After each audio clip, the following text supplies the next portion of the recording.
soy el doctor Rodolfo Van Dyck Díaz, soy egresado de la Universidad de Guadalajara y mi título de nefrólogo lo obtuve de la UNAM cuando hice el entrenamiento en el Instituto Nacional de Cardiología en la Ciudad de México, donde permanecí 5 años.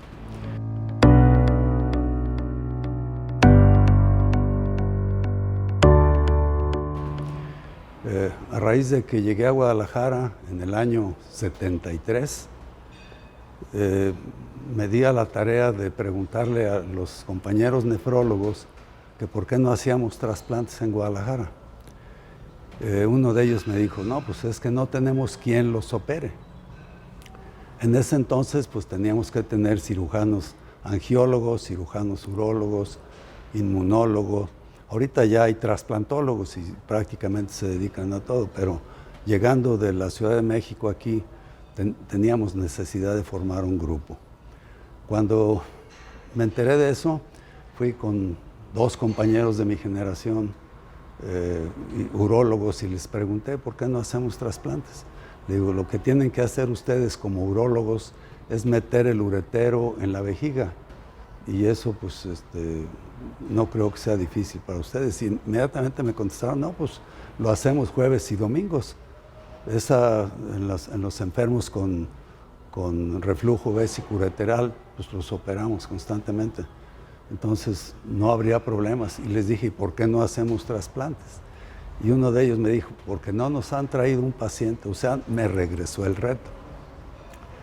El doctor Gilberto Hernández Álvarez, que en paz descanse, compañero mío desde la secundaria, nefrólogo también, fue él y yo cuando con esta idea fuimos a hablar con los urólogos y luego 2 angiólogos y luego tuvimos necesidad de que alguien coordinara esto y fue el doctor Enrique Páez, que era el jefe de división de cirugía, el que finalmente organizó que se hiciera un grupo que practicaran primero la técnica del injerto renal en perros.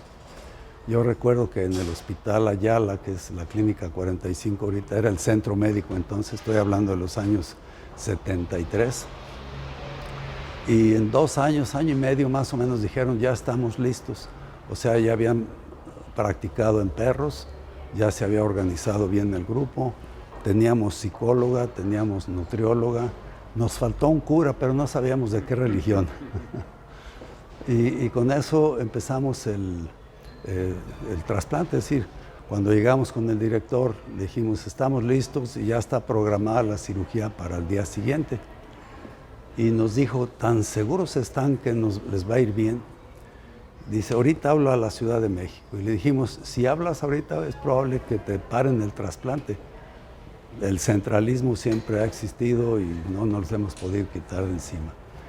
Y entonces aceptó la propuesta y al día siguiente operamos al primer paciente aquí en Jalisco, de nombre famoso José Pantoja Reyes, a quien su trasplante le duró 43 años, 5 meses. Se acaba de morir el año pasado.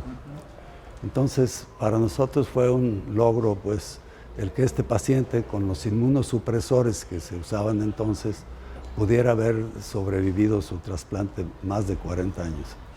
Cuando cumplió 40 años fue reportado a los Estados Unidos como caso único, pero resultó que nos presumieron que ellos tenían 3 de más de 40 años, pero esos 3 ya llevaban 2 o 3 trasplantes. Cuando le dijimos que era el único, bueno, pues, yo todavía sigo viendo a la donadora, que es su hermana, en buenas condiciones con un solo riñón. Entonces esto seguramente puede traerle confianza a cualquiera que quiera ser donador. Esa fue la historia prácticamente del primer trasplante de Guadalajara. Después ya el centro médico pasó a estar donde está actualmente y me siento muy orgulloso que el centro médico es el número 1 a nivel nacional y no sé si todavía, pero llegó a ser número 1 en Latinoamérica. Rebasó al hospital de Sao Paulo en Brasil. De manera que, pues, yo siendo el pionero, que hace un par de años el gobernador Aristóteles Sandoval, que en paz descanse también, me dio un reconocimiento por ese motivo.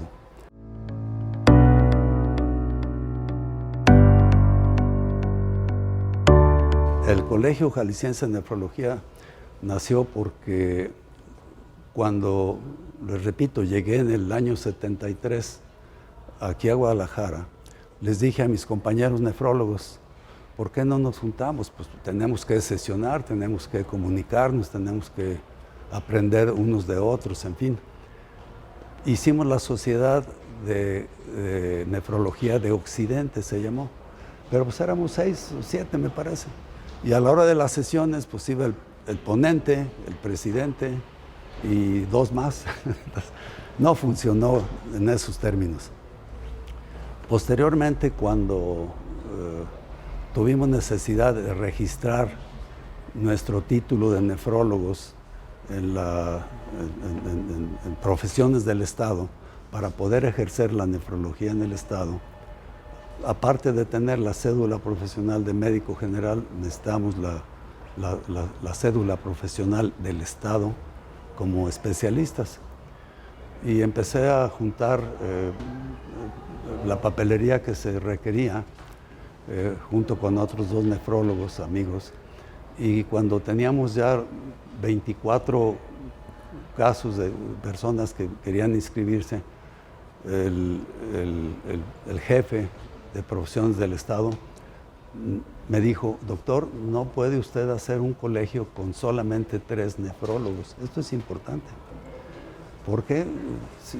Porque nada más 3 de ustedes tienen título de nefrólogos. Fulano, perengano y mangano son nefrólogos que se hicieron estando 2 años en un servicio de nefrología de una institución, pero eso no lo reconoce ninguna universidad aquí para hacer el título de nefrólogos. Con eso encima, cuando les dijimos, bueno, pues resulta que este es el jefe del servicio, este otro ya hace trasplantes en pediatría, pues lo reconocemos como nefrólogos. Y me dijo el de profesiones del Estado, si ustedes 3 reconocen a los demás, pues puede hacer el colegio. Así nació. Y ahorita pues ya la mayoría de los que estamos en el colegio, afortunadamente, son médicos que han tenido o han obtenido el título universitario de nefrólogos, reconocidos los de aquí por la Universidad de Guadalajara. Y en México, pues en aquel entonces solamente el Hospital de Nutrición, Cardiología y el de Pediatría eran los únicos que la UNAM reconocía la especialidad ahí. En uno de esos estuve yo. De manera que así nació el colegio, con muchas dificultades, porque pues durante muchos años no cobramos anualidades, y si no fuera por el apoyo de ustedes, las empresas, no hubiéramos podido seguir sesionando como era nuestro programa.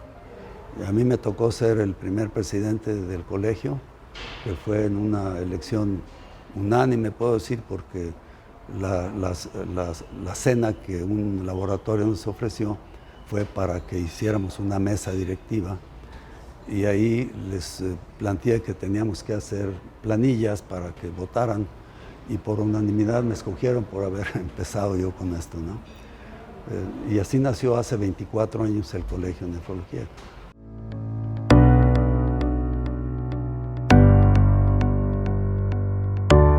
Bien, al principio ustedes comprenderán que teníamos prácticamente la búsqueda de donadores vivos.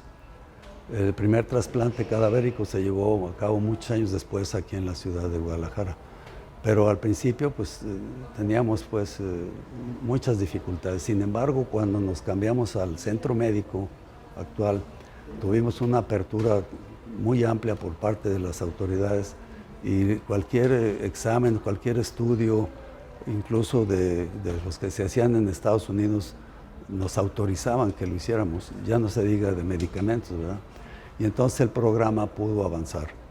Al principio pues hicimos un trasplante en 1 año, tardamos como 6 años en hacer 6 o 7 trasplantes nada más. Y en la medida que los nefrólogos del centro médico estuvimos ya involucrados en eso. En un tiempo rotamos por todos los servicios de hemodiálisis, biopsias, hospitalizados, diálisis peritoneal y finalmente lo del trasplante. Y en la rotación, pues hubo alguien que se quiso dedicar más de fondo a eso y fue el que se quedó fijo, que fue el doctor Francisco Montión, y prácticamente levantó el número de pacientes trasplantados. Actualmente, como les digo, pues muy orgullosos nos sentimos aquí en Guadalajara de que es el número 1 nacional en trasplantes de riñón. Y actualmente con el Colegio de Nefrólogos, que gracias a los directores que hemos tenido buenos, como la doctora Gaby Navarro, esto se ha podido levantar.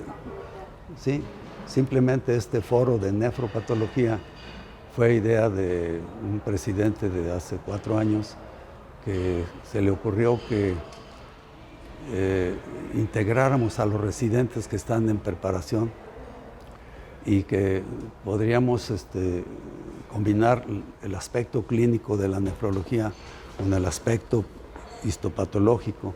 Y entonces la doctora Arisbet, que también nos ha apoyado muchísimo, la patóloga, nefropatóloga, esto del foro de nefropatología ya cumplió 4 años y ya lo hicimos internacional, como ustedes ven. Entonces creo que ni la Ciudad de México tienen este tipo de reunión.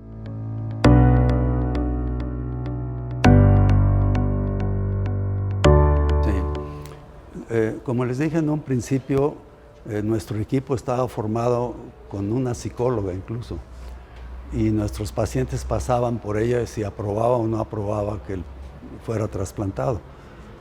Creo que eso vino en demérito después y la psicóloga como que la hicieron a un lado y probablemente el médico se sentía suficiente para evaluar si desde ese punto de vista era un buen candidato o no. Al paso de los años creo que esa falta de valoración hizo que muchos pacientes trasplantados no vieran la importancia que es de seguir su tratamiento en el post-trasplante y que por esa razón hubo mucho rechazo, porque muchos de ellos nos dimos cuenta que era porque el paciente trasplantado se sentía bien y dejaba su tratamiento y eso lo condujo a la pérdida del injerto. No sé si actualmente ya el aspecto psicológico lo sigan manejando en el centro médico, me imagino que sí. Pero en esa etapa que les digo, hubo una pérdida de injertos por ese motivo. Entonces, si el paciente no tiene una capacidad intelectual para entender la importancia de que de por vida tiene que tomar sus medicamentos, pues entonces corremos ese riesgo. Es un aspecto importante que quiero dejar señalado, ¿verdad?